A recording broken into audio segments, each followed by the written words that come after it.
Ya, assalamualaikum warahmatullahi wabarakatuh. Selamat siang semuanya. Selamat datang di Soleh Kanari Channel. Nah, jadi untuk teman-teman yang belum subscribe, silahkan subscribe gratis. Lalu nyalakan tanda loncengnya ya, agar notifikasinya kalau misalkan saya update video terbaru, nanti akan muncul notifikasinya di HP atau ponsel teman-teman semua. Dan juga teman-teman bisa like, komen, dan share video saya. Ajak teman-teman yang lain. Semoga di channel saya ini banyak manfaatnya untuk perawatan, khususnya untuk kenari. Lalu ada masteran-masteran juga, ada kenari gacor untuk pancingan dan lain-lain. Pokoknya banyak teman-teman semuanya. Jadi silahkan untuk selalu dukung channel saya, insya Allah akan bermanfaat. Oke, nah jadi di video kali ini Soleh Kenari akan membocorkan nih tentang perawatan atau membagikan trik perawatan kenari paut agar cepat gacor atau bunyi, atau bisa juga cepat mecah suara. Nah, jadi saya perkenalkan dulu nih kenari saya nih teman-teman. Ini umurnya sekitar 5 bulan. 5 bulan mau beranjak ke 6 bulan ya ini teman-teman. Ini adalah seri F2BB. Nah, saya dapat itu dari PAUD. Lalu kenari saya ini dia di usia 5 bulan sudah mecah suara.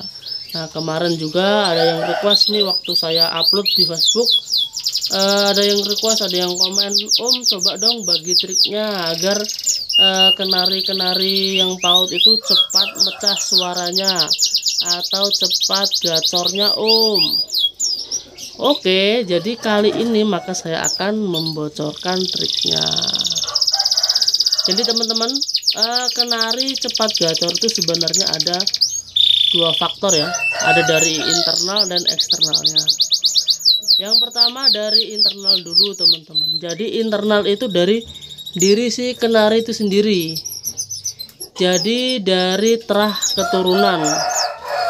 Nah, dari terah keturunan itu bisa berasal dari kakeknya, dari buyutnya dulu. Nah, lalu dari nenek-neneknya juga bisa, dari bapaknya juga bisa, dari indukan betinanya juga bisa. Nah, semua itu didukung dari terah yang pertama. Lalu yang kedua dari internal. Dari internal itu biasanya dia berciri-ciri burungnya itu berbulu tipis atau tidak tebal atau sedang lah bisa. Jadi dia tidak tebal ya teman-teman bulunya. Biasanya dia lebih cepat untuk berbunyi atau lebih cepat untuk gacornya. Oke, itu dari internal ya teman-teman semua, dari diri burung itu sendiri. Lalu yang kedua adalah dari eksternalnya. Nah, jadi eksternal itu adalah faktor dari luar teman-teman. Dari luar yang mendukung kenari itu berbunyi, cepat berbunyinya ya. Nah, yang pertama adalah dari segi pola perawatan. Nah, jadi saya akan meruntutkan nih dari perawatan dari pertama kita pagi hari, dan juga nanti dari kenari itu sampai mecah suara. Karena ini memasuki azan zuhur, saya break dulu, nanti kita lanjutkan ya teman-teman semuanya. Kita dengarkan azan dulu, kita sholat dulu ya. Bagi yang muslim kita bisa sholat duhur dulu. Oke, nanti setelah ini kita lanjutkan teman-teman untuk pola perawatan ya. Jangan di skip video saya, terus tonton dan terus ikuti sampai habis. Kita break dulu karena azan duhur. A few moments later, a few inches later, 2 hours later, 1 eternity later. Oke, kita lanjut lagi ya teman-teman semua. Nah, tadi karena ada azan dan harus menunaikan ibadah sholat duhur, kita break. Nah, sekarang kita lanjut. Nah, jadi sekarang kita akan bahas tentang faktor eksternalnya, teman-teman. Jadi dari perawatan. Nah, itu ada syarat-syaratnya yang harus kita penuhi. Yang pertama, kita harus mempunyai kenari lain yang gacor, teman-teman. Nah, kenari lain yang gacor itu dia sebagai pembangkit ya, atau pembangkit birahi atau emosi dan juga mental kenari kita atau kenari paut kita. Baca. Nah, jadi itu adalah tugasnya dari si kenari gacoran tersebut. Kalau misalkan nggak ada kenari gacor, nanti teman-teman akan kesulitan untuk memancing kenari kita agar dia cepat gacor.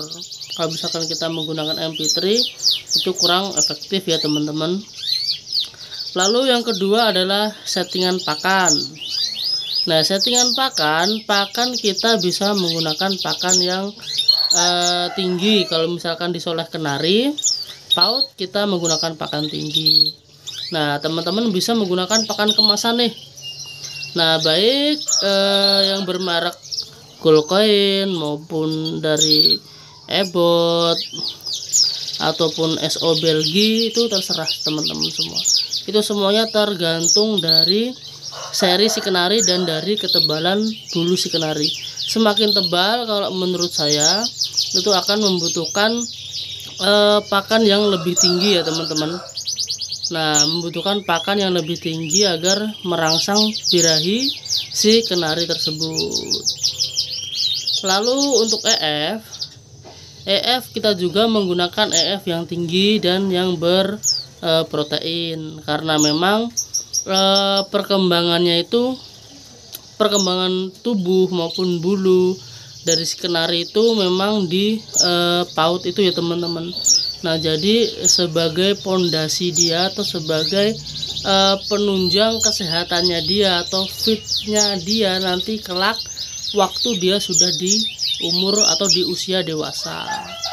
Nah, kita bisa menggunakan jagung. Yang pertama, kita bisa menggunakan jagung. Jagung bisa 3 kali dalam 1 minggu. Lalu yang kedua, kita bisa menggunakan sawi pakcoy atau sawi mie ayam juga bisa, tergantung kesukaannya. Nah, saya jarang menggunakan sawi putih karena kalau sawi putih dia lebih banyak mengandung air ya, teman-teman. Jadi saya lebih suka ke sawi hijau atau pakcoy atau sawi mie ayam atau sawi yang biasa itu ya bisa.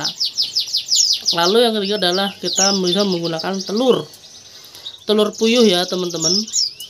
Nah, telur puyuh itu biasanya saya 1 kali 1 minggu. Karena apa? Karena kan proteinnya sangat tinggi nih.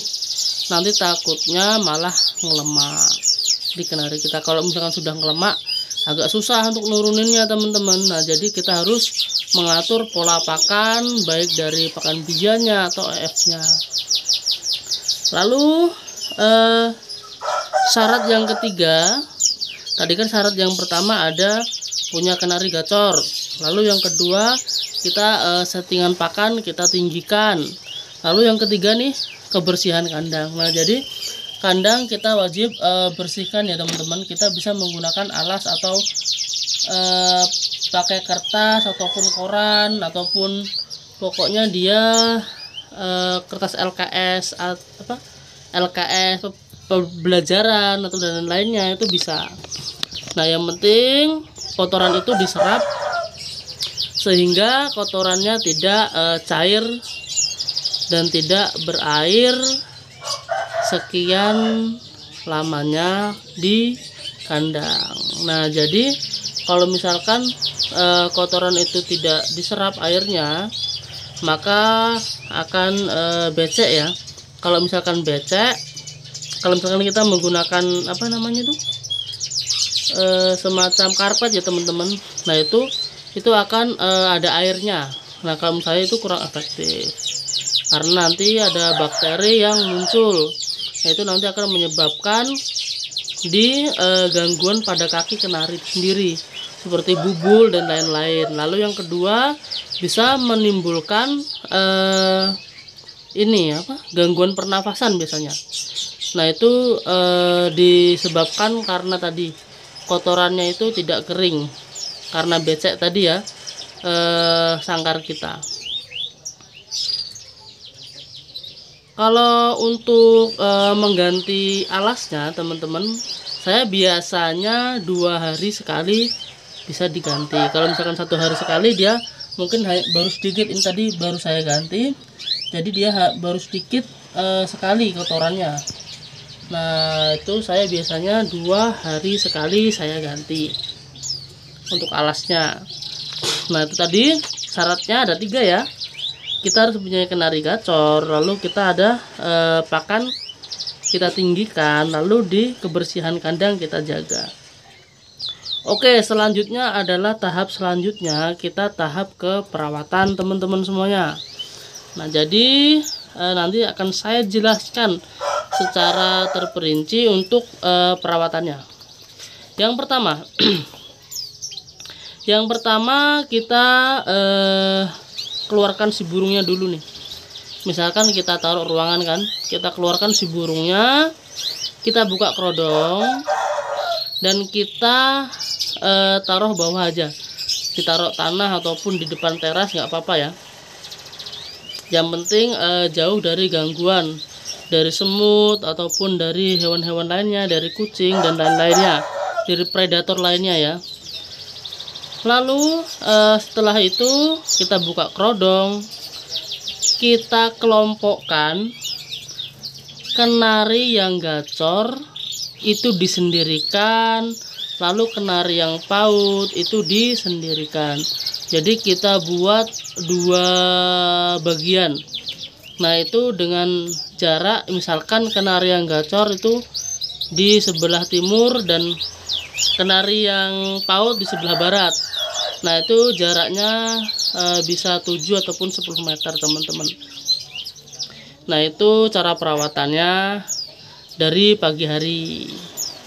Nah, kalau misalkan teman-teman bisa mengembun, tidak apa-apa, diembun dulu pagi hari, tidak apa-apa. Setelah diembun baru dikelompokkan, ditaruh bawah itu tadi ya. Lalu selanjutnya yang kedua adalah kita berikan cepuk mandi. Nah, jadi biarkan kenari itu mandi sendiri teman-teman. Kalau misalkan kenari itu sehat, pasti biasanya dia mandi sendiri. Kalau kita latih dari paut, nanti kenari itu akan terlatih sampai dewasa nanti. Nah, jadi kita latih menggunakan cepuk mandi. Kita bisa menggunakan cepuk mandi dan kita ambil untuk sisa EF-nya kemarin. Misalkan nih, sawinya masih sisa, kita ambil. Lalu untuk pakannya kita ambil, untuk air minumnya juga kita ambil. Nah, semuanya sudah kita ambil, biarkan dia mandi seenaknya dia, serileksnya dia, kenari kita, dibiarkan. Nah, jadi setelah itu kita bisa membiarkan sekitar 30 sampai 1 jam. Tergantung kenari itu cepat mandi atau enggaknya. Kalau misalkan cepat mandi, kita bisa beri waktu setengah jam saja atau 30 menit teman-teman ya. Nah, kalau misalkan sudah 30 menit, kita ambil lagi cepuknya.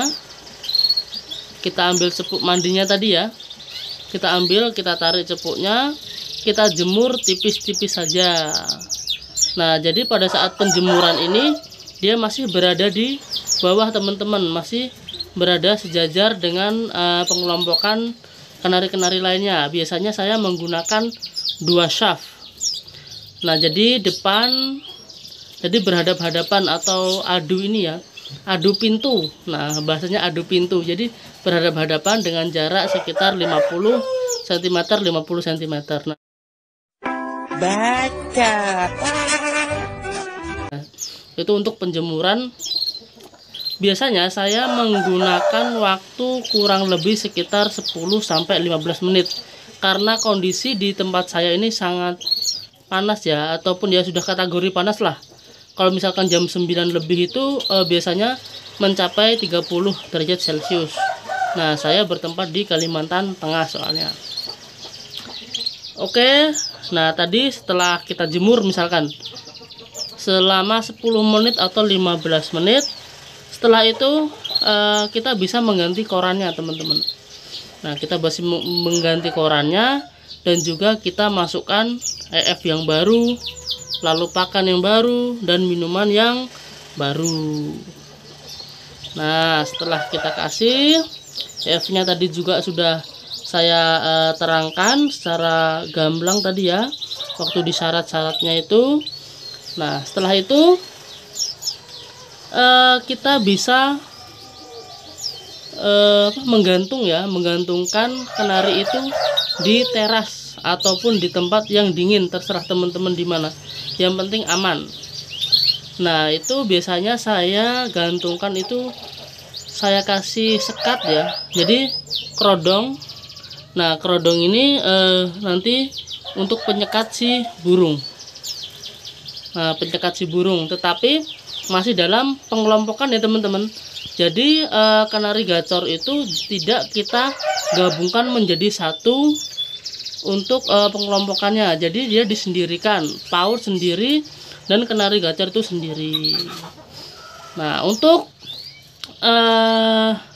jaraknya biasanya saya tadi menggunakan 7-10 meter. Yang penting kenari paut kita ini mendengar suara gacoran, ataupun kenari paut kita ini melihat secara samar-samar kenari gacoran tersebut. Nah, agar mental si burung ini dia tumbuh teman-teman. Mental si burung paut ini tumbuh. Kalau misalkan kita dekatkan langsung dan dia melihat secara langsung kenari gacor, nanti takutnya mentalnya akan down, dan itu akan memperlama proses di mana burung kenari kita itu akan bunyi. Jadi dia akan memperlambat proses bunyinya kenari atau gacornya kenari paut kita. Lalu misalkan kita sudah nih taruh secara berjauhan, samar-samar, maka kenari kita itu akan mulai ngeriwi atau mulai bernyanyi, mulai proses ke pecah suara. Nah, jadi setelah misalkan kita udah mau pecah suara nih, sudah ngeriwik lagu ya bahasanya ya, atau sudah ngeriwik kasar, udah ngelagu, kita juga bisa menggunakan pola umbaran teman-teman. Nah, kalau misalkan kenari paut itu saya biasanya tidak mewajibkan umbaran, tetapi kalau misalkan ada waktu ya nggak apa-apa diumbar gitu, karena umbar ini kan dia sebagai media si burung ini berolahraga. Nah, jadi kalau misalkan badannya fit lalu kenceng, itu akan mempercepat kondisi ya, pengkondisian burung itu akan bagus. Jadi mempercepat kenari itu akan gacor atau akan bunyi teman-teman. Nah, biasanya saya 1 minggu sekali ataupun 2 minggu sekali biasanya kalau kenari yang mau mecah suara. Nah, itu untuk pengumbaran saya biasanya di pagi hari dan di sore hari. Nah, kalau misalkan di pagi hari itu saya umbar sekitar tadi ya, kalau misalkan sudah selesai dijemur, nah biasanya saya masukkan ke umbaran. Kalau misalkan teman-teman mau ngumbar nih, nah tapi kan itu secara bergantian dengan kenari lain. Nah, jadi kalau misalkan teman-teman mau menggunakan umbaran, setelah dijemur tadi ya prosesnya, kita umbar. Kita umbar dari jam 7 sampai jam 9 pagi ya teman-teman. Biarkan kenarinya itu seasik mungkin terbang ke sana ke sini, tidak usah dipaksa untuk terbang, atau bahasa Jawanya digusah-gusah. Gak usah ya kok. Gak usah kanca-kanca ngono kuwi, gak usah. Mesakno kenarine. Dadine ben keae, ben ke mabur sak karepe dhewe. Nah, jangan lupa untuk tetap memberikan pakan dan extra fooding dan air minum di dalam umbaran. Nah itu dia. Jadi jam 9 kita bisa ambil kenari kita yang diumbar, lalu kita gabungkan dengan tadi pengelompokan burung-burung kenari paut kita. Nah itu dia, lakukan secara terus menerus agar secara rutin ya teman-teman, agar kenari kita terbiasa dengan rawatan itu. Insya Allah nanti akan ada hasil yang lebih positif kalau misalkan pola tersebut dilakukan secara terus menerus. Kalau misalkan 1 hari 2 hari setelah itu berhenti, ya udah, jadi stagnan di situ aja. Kenari kita juga tidak akan memberikan perawatan tadi itu tidak akan memberikan pengaruh yang baik terhadap kenari kita, karena kita tidak mengaplikasikannya secara terus menerus atau secara sistematis. Nah itu nanti kenari kita malah beda-beda rawatan, bukannya cepat gacor malah ngambek. Nah itu jadi mohon maaf ya teman-teman, sedikit batuk. Nah jadi itu dia ya teman-teman, pola perawatan dari kenari paut agar cepat gacor. Nah tadi ada yang pertama, ada faktor-faktornya, faktor internal dan eksternalnya, lalu ada syaratnya. Syaratnya sudah saya katakan tadi, ada 3 syarat, yaitu kita harus punya kenari gacor, lalu pakannya itu ditinggikan, lalu kebersihan kandang, dan juga untuk perawatannya juga tadi sudah saya jelaskan secara keseluruhan. Nah untuk konten kali ini saya rasa cukup ya teman-teman. Semoga konten ini, ada video ini bermanfaat untuk teman-teman semua. Jadi kalau misalkan ada saran ataupun kritik, teman-teman bisa isi di dalam kolom komentar. Oke, selalu dukung channel saya. Jangan lupa untuk subscribe, like, komen, dan share ya. Nah, diajak teman-teman yang lainnya untuk bergabung di channel Soleh Kenari atau Soleh Kenari Channel. Oke, saya rasa cukup. Saya akhiri. Assalamualaikum warahmatullahi wabarakatuh.